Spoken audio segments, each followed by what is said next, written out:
Hello students. Today's online class is the 8th chapter of RBSc class 10th English book Golden Race. And this chapter is a discourse on prayer. Discourse is a speech or a statement about prayer. Prayer क्या होती है students? Prayer यानी प्रार्थना, जो हम सब करते हैं, हम डेली करते हैं. एंड जैसा आपको विजुअल से ही क्लियर है that this is a chapter by Mahatma Gandhi. So in this video we will study about the author Mahatma Gandhi, then a summary of the text. Text में क्या कुछ बताया गया है. फुल टेक्स्ट रीडिंग भी हम करेंगे, line to line word to word read करेंगे हम इस चैप्टर को एंड साथ ही साथ हम देखेंगे tough word meanings. So we start a video. If we go about the author, आप सब जानते हैं Mahatma Gandhi the father of our nation was born on October 2nd, 1869 at Porbandar, Gujarat.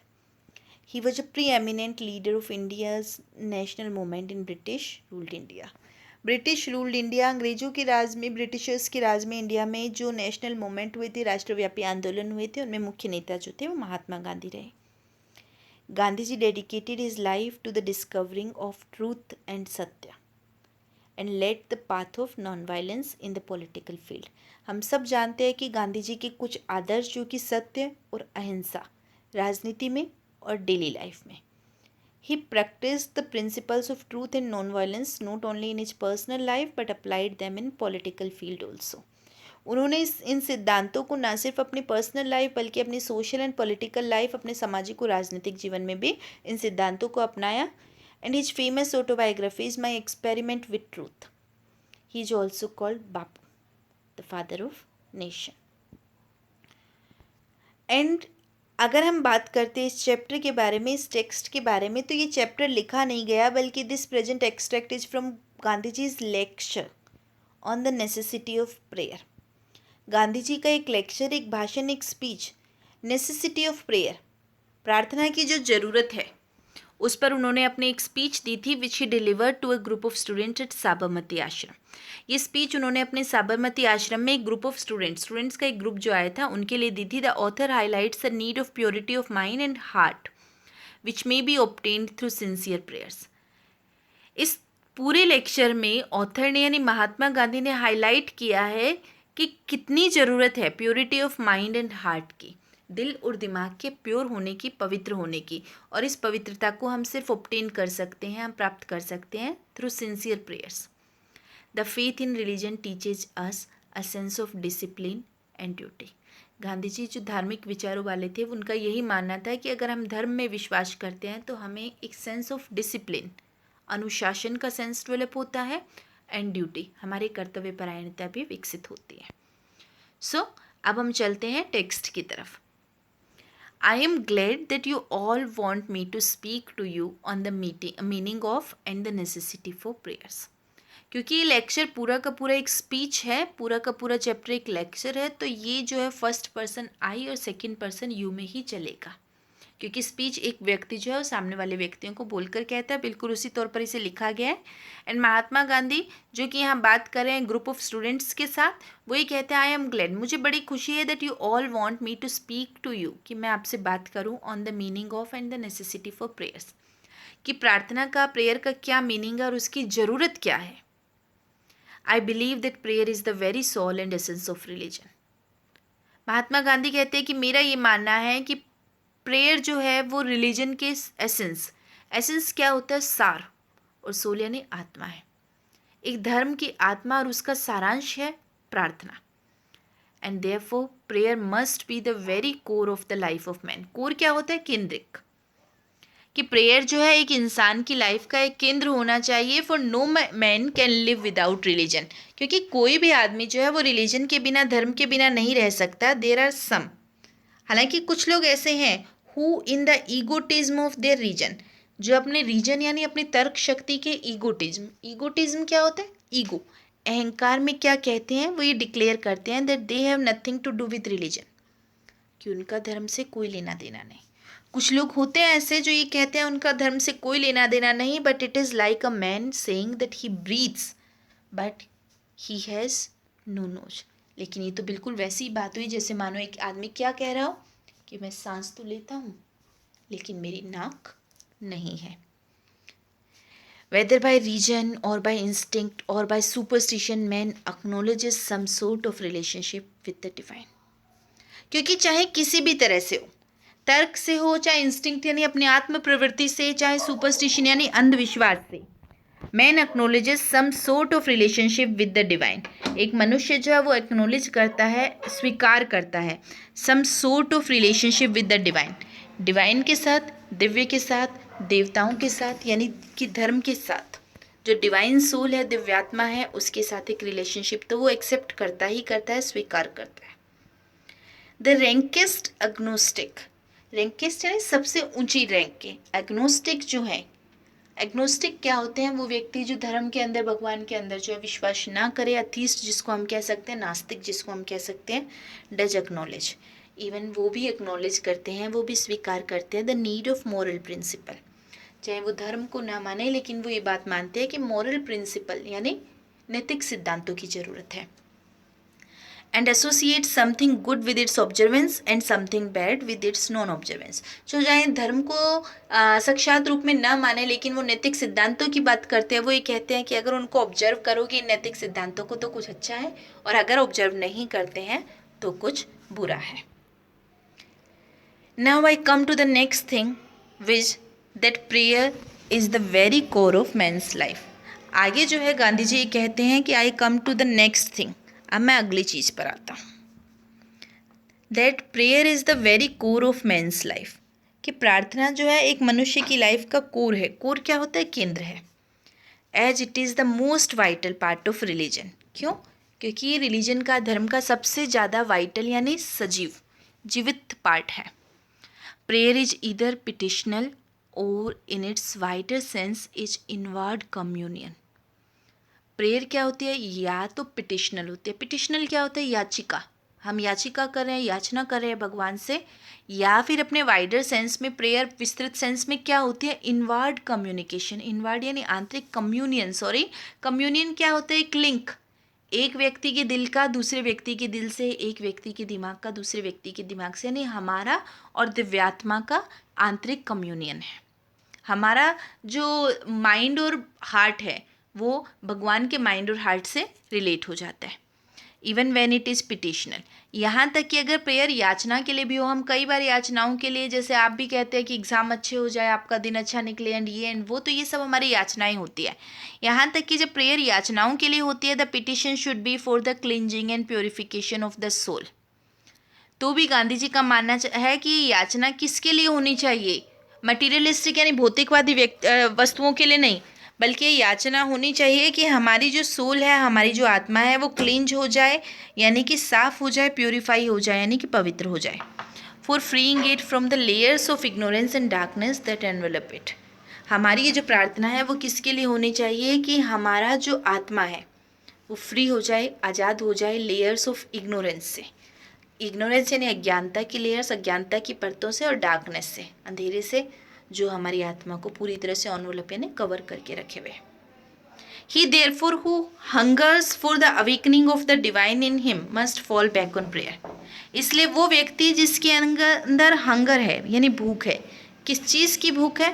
For the awakening of the divine in him, कि उसके अंदर जो है divine की यानी दिव्य की अवेकनिंग हो जाए, दिव्यात्मा की जागृति हो जाए, उसको निश्चित रूप से किसकी तरफ आना चाहिए? प्रेयर की तरफ ही आना चाहिए। But prayer is no mere exercise of words or of the ears. लेकिन गांधी जी का मानना है कि प्रेयर सिर्फ वर्ड्स और कानों का ही नहीं है कि हमने मुंह से बोला या कानों से सुन लिया। It is no more repetition of empty formula. ऐसे नहीं हमने कुछ आरतियाँ याद कर ली, कुछ फॉर्मूलाज याद कर लिए, कुछ दोहे याद कर लिए, वो प्रेयर नहीं है। Any amount of repetition of Rama नामा इज़ फ्यूटाइल। हम चाहे राम नाम की कितनी भी रिपीटिशन कर ले, पुनरावृत्ति कर ले, वो फ्यूटाइल है, व्यर्थ है, if it fails to stir the soul. अगर हमारी आत्मा ही स्टर नहीं होती, मूव नहीं होती, प्रेरित नहीं होती, अगर हमारी आत्मा प्रभावित ही नहीं है, तो हम चाहे कितना भी राम नाम जप लें। It is better in prayer to have a heart without words than words without a heart. बहुत ही अच्छी बात गांधी जी ने कही कि प्रार्थना में अगर हम बिना शब्दों के दिल से ध्यान लगाएं तो वो ठीक है, बजाय कि किसके शब्द बोल रहे हैं लेकिन ध्यान हमारा कहीं और है। ध्यान तो मेरा कहाँ है? कि भाई मेरे पड़ोस में क्या बातें हो रही है, मेरी मम्मी क्या पका रही है, ये सब, और शब्दों में मैं राम नाम का जाप कर रही हूँ। तो ऐसी प्रार्थना का कोई फ़ायदा नहीं है, बजाय कि किसके, कि मैं मुंह से कुछ नहीं बोल रही हूँ लेकिन मन ही मन दिल से मैं भगवान की प्रार्थना कर रही हूँ, तो ये ज़्यादा बेटर है। And I am giving you a bit of my experience and that of my companions when I say that he who has experienced the magic of prayer may do without food for days together, but not a single moment without prayer. Gandhi ji यहाँ उन student से कह रहे हैं कि मैं अपने experience से बता रहा हूँ, अपने साथियों के एक्सपीरियंस से बता रहा हूँ कि जिसका दिल सच्ची प्रेयर्स में लग गया, जिसने प्रार्थना के जादू को महसूस किया है, वो कई कई दिन खाने के बिना निकाल लेगा, लेकिन प्रेयर किए बगैर वो एक दिन भी, एक क्षण भी नहीं निकालेगा। For without prayer there is no inward peace, क्योंकि बिना प्रेयर के आंतरिक शांति है ही नहीं। If that is the case someone will say we should be offering our prayer every minute of our lifes. अगर ये केस है तो कोई व्यक्ति तो ये भी कह सकता है कि इसका मतलब तो गांधी जी हमें क्या कह रहे हैं कि हम अपनी ज़िंदगी के हर मिनट में प्रेयर करें। There is no doubt about it, कोई डाउट नहीं है इस चीज़ में। But we erring mortals who find it difficult to retire within our selves for inward communion even for a single moment will find it impossible to remain perpetually in communion with the divine. इसमें कोई doubt नहीं है कि हमें हर moment prayer करनी चाहिए, हर minute अपनी ज़िंदगी का प्रे करना चाहिए, लेकिन हम एरिंग मोर्टल्स, मोर्टल्स क्या होते हैं? इंसान। एरिंग क्या होते हैं? गलतियाँ करने वाले। हम इंसान जो कि गलतियाँ करते रहते हैं, वो find it difficult to retire within ourselves, जो अपने अंदर नहीं लौट सकते। अपने अंदर लौटने का मतलब क्या है?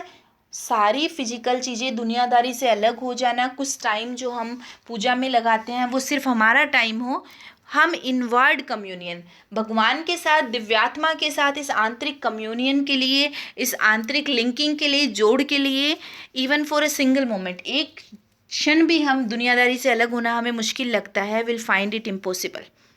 हमें तो ये इम्पॉसिबल ही लगेगा to remain perpetually in communion with the divine, कि हम अपनी ज़िंदगी के हर मोमेंट सिर्फ भगवान से जुड़े हुए हैं। हम इंसान तो एक मोमेंट के लिए दुनियादारी से अलग नहीं हो सकते। We therefore fix some hours, इसलिए हम लोग क्या करते हैं, हम कुछ घंटे फिक्स कर लेते हैं। When we make a serious effort, जब हम बहुत सीरियसली कोशिश करते हैं to throw off the attachment of the world for a while, कि इस दुनियादारी के अटैचमेंट को, जो अटैचमेंट क्या होता है? आपस में संबंध होना किसी का, हम दुनियादारी के सारे संबंधों को, सारे स्नेह को फेंकते हैं थोड़ी देर के लिए। We make a serious endeavour to remain so to say out of the flesh. हम एक सीरियस, बहुत ही गंभीर कोशिश करते हैं, एंडेवर करना, प्रयास करना, किस चीज़ का? आउट ऑफ द फ्लैश होने का, कि हमें दुनियादारी से कोई फ़र्क नहीं पड़ रहा। अक्सर यही होता है ना कि हम लोग क्या करते हैं, हम सुबह के टाइम, शाम के टाइम प्रेयर का हमने फिक्स कर रखा है, हम पूरी कोशिश करते हैं तन मन से कि हम दुनियादारी को छोड़े और उस टाइम हम प्रार्थना में ध्यान लगाएं। गांधी जी का भी यही कहना है कि हम इंसानों को हर टाइम प्रेयर के लिए मुश्किल लगता है। I have talked of the necessity for prayer and I have dealt with the essence of prayer. अब गांधी जी कहते हैं कि अब मैंने जब प्रेयर की नेसेसिटी यानी ज़रूरत की बात कर ली कि क्यों प्रेयर ज़रूरी है, क्योंकि प्रेयर तो रिलीजन का की सोल है, धर्म की आत्मा। And I have dealt with the essence of prayer, और मैंने प्रेयर के, प्रार्थना का सार क्या है उसके बारे में भी बता दिया। We are born to serve our fellow man. आगे गांधी जी कहते हैं कि हमारा जन्म क्यों हुआ है इस दुनिया में? हमारे साथियों की सेवा करने के लिए। And we cannot properly do so unless we are wide awake, और हम ऐसा तब तक नहीं कर पाएंगे जब तक कि हम पूरी तरह से जाग नहीं जाए। जागने का मतलब आत्म जागृति। There is an external struggle raging in man's breast between the powers of darkness and of light. एक एक्सटर्नल, बाहरी स्ट्रगल है, बाहरी संघर्ष है इंसान के ब्रेस्ट यानी दिल में। किस किस के बीच का संघर्ष है? Powers of darkness and of light, अंधेरे और रोशनी की शक्तियों का, मतलब अच्छाई और बुराई का स्ट्रगल है। And he who has not the sheet anchor of prayer to rely upon, और वो व्यक्ति जिसके पास एक शीट एंकर मतलब एक सहारा नहीं है, किस चीज़ का? प्रार्थना का सहारा नहीं है, भरोसा, रिलाई करने के लिए, रिलाई करना है ना, डिपेंड होना, will be a victim to the powers of darkness. अगर एक व्यक्ति के पास प्रार्थनाओं का सहारा नहीं है जिस पर वो अपने आप को सौंप सके, तो वो क्या होगा? वो पावर्स ऑफ डार्कनेस का शिकार बन जाएगा। हमारे अंदर जो अच्छाई और बुराई का संघर्ष चल रहा है, उसमें अच्छाई की जीत कब होगी? जब हम प्रार्थना करेंगे। अदरवाइज जीत किसकी हो जाएगी? बुराई की। The man of prayer will be at peace with himself and with the whole world. एक व्यक्ति जो प्रेयर करता है वो एट पीस होगा। एट पीस होने का मतलब शांति से रहेगा, अपने आप के साथ भी और पूरी दुनिया के साथ भी। The man who goes about the affairs of the world without a prayerful heart will be miserable and will make the world also miserable. और एक ऐसा इंसान जो बिना प्रेयर के इधर उधर जाएगा, जिसके दिल में प्रार्थना के लिए कोई जगह नहीं होगी, वो अपने आप को भी मिजरेबल यानी दयनीय महसूस करेगा और पूरी दुनिया को भी दयनीय बना देगा। Apart, therefore, from its bearing on man's condition after death, prayer has incalculable value for man in the world of living. हम क्या मानते हैं कि अगर इंसान प्रार्थना करेगा तो वो मरने के बाद स्वर्ग में जाएगा, लेकिन मरने के बाद जो असर होंगे उसके अलावा भी प्रेयर के इनकैलकुलेबल, जिसको हम गिन भी नहीं सकते, इसके इतने फायदे हैं जीते जी भी। वी इनमेट्स ऑफ द आश्रम, हम आश्रम के जितने भी इनमेट्स हैं, साथी हैं, निवासी हैं, who come here in search of truth end of insistence on truth, वो लोग जो यहाँ सत्य की खोज में आते हैं, सत्य के आग्रह के लिए आते हैं, professed to believe in the efficacy of prayer. इन सब व्यक्तियों ने, जितने भी लोग यहाँ आकर रहते हैं, इन सब ने क्या प्रोफेस किया, क्या घोषणा की है कि वास्तव में प्रेयर में एफिकेसी होती है, यानी कि इफेक्ट होता है, ताकत होता है, but had never up to now made it a matter of vital concern. लेकिन आश्रम में आने से पहले कभी किसी ने आज तक प्रेयर को वाइटल यानी मुख्य कंसर्न का बिंदु नहीं माना था। We did not bestow on it the care that we did on other matters, हमने आज तक प्रेयर की उतनी केयर नहीं की, प्रार्थनाओं पर उतना ध्यान नहीं दिया जितना हमने बाकी मामलों पर दिया। I awoke from my slumber one day and realise that I had been woefully negligent of my duty in the matter. Gandhi ji कहते मैं भी इसी तरह से इसी ड्यूटी को, अपनी प्रार्थना के प्रति अपनी ड्यूटी को नेग्लिजेंट कर रहा था, छोड़ रहा था। नेग्लिजेंट करने का मतलब क्या है, किसी को एकदम से अवॉइड कर देना, उपेक्षा कर देना। एक दिन अचानक से मैं जागा, एक दिन आत्म जागृति हुई। नींद से जागने का मतलब आत्म जागृति होना, और मैंने पाया कि मैं अपने इस मामले को जो है वो छोड़ रहा था। I have therefore suggested a measure of stern discipline and far from being any the worse, I hope we are the better for it. और इसलिए गांधी जी कहते हैं कि मैं एक स्टर्न डिसिप्लिन, स्टर्न स्ट्रिक्ट होता है, कठोर होता है, डिसिप्लिन यानी अनुशासन की बात करता हूँ। एंड मैं ये कहता हूँ कि पूरा अब और ज़्यादा देर करके बुरे होने से अच्छा है कि अभी हम अच्छे हो जाए। नहीं, जब जागो तभी सवेरा।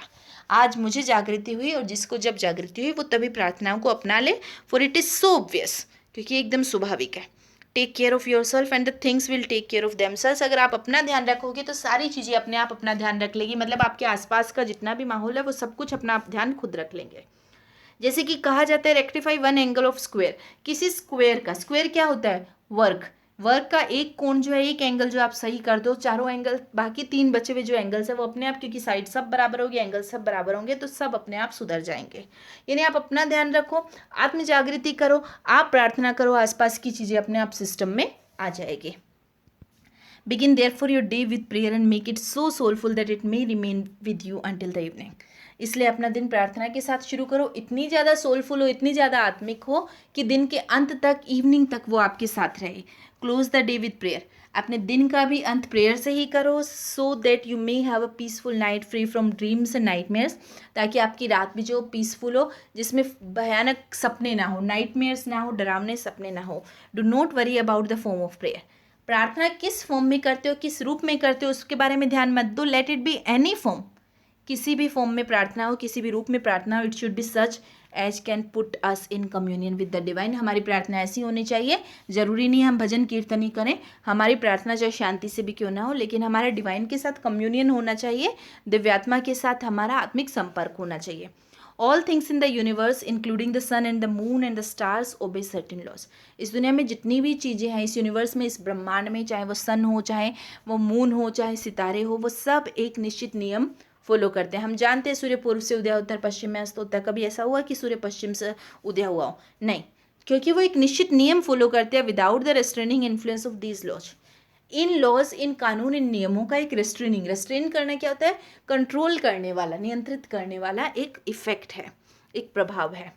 अगर ऐसा नहीं हुआ, the world will not go on for a single moment. अगर ऐसा नहीं है तो दुनिया एक मोमेंट के लिए भी नहीं चलेगी। सपोज सूर्य जो अपनी मर्जी से उगने लगे तो किसी दिन हमें वो नॉर्थ में दिखेगा, किसी दिन जो है हमें साउथ में नजर आएगा। दुनिया एक मोमेंट भी सही से नहीं चलेगी। You whose mission in life is service of your fellow man. इसलिए गांधी जी का मानना है कि वो व्यक्ति जिनका लाइफ में मिशन क्या है, अपने साथियों की सेवा करना, विल गो टू पीसेज, वो भी टुकड़े टुकड़े हो जाएंगे if you do not impose in yourself some sort of discipline, अगर आपने अपने ऊपर किसी तरह का डिसिप्लिन इम्पोज नहीं किया, लागू नहीं किया। And prayer is a necessary spiritual discipline, prayer भी क्या है, प्रेयर भी एक फॉर्म है, एक रूप है डिसिप्लिन का, अनुशासन का, आत्मिक अनुशासन का। इट इज़ डिसिप्लिन, प्रेयर जो है वो अनुशासन है। एंड रेस्ट्रेंट्स, ये वो रेस्ट्रेंट है, ये वो नियंत्रण है that separate us from the brute, जो हमें ब्रूट से यानी पशुओं से अलग करता है। हमारी आत्मा पर नियंत्रण ही तो हमें पशुओं से अलग करता है। हर आत्मा पर नियंत्रण करने का माध्यम क्या है, प्रेयर। सो गांधी जी ने इस तरह से प्रेयर की इम्पोर्टेंस के बारे में, प्रेयर की फॉर्म के बारे में, प्रेयर के रूप के बारे में, प्रेयर की ज़रूरतों के बारे में हमें बताया अपने इस डिस्कोर्स के माध्यम से। वर्ड मीनिंग्स कुछ हमने डिफ़िकल्ट देखे जो हमने साथ साथ डिस्कस भी किए हैं, लास्ट में मैंने आपको एनलिस्ट भी कर दिया। तो आई होप कि आपको ये लेसन अच्छे से समझ आ गया है। किसी तरह का डाउट है तो थोड़ा सा ही लैंग्वेज टफ है, आप एक बार फिर से वीडियो से गो थ्रू होइए, आपको क्लियरली समझ आएगा। और इसके बाद हम इस लेसन के क्वेश्चन आंसर्स भी जरूर करेंगे। Till then keep learning, keep reading and enjoy language and literature. Thank you.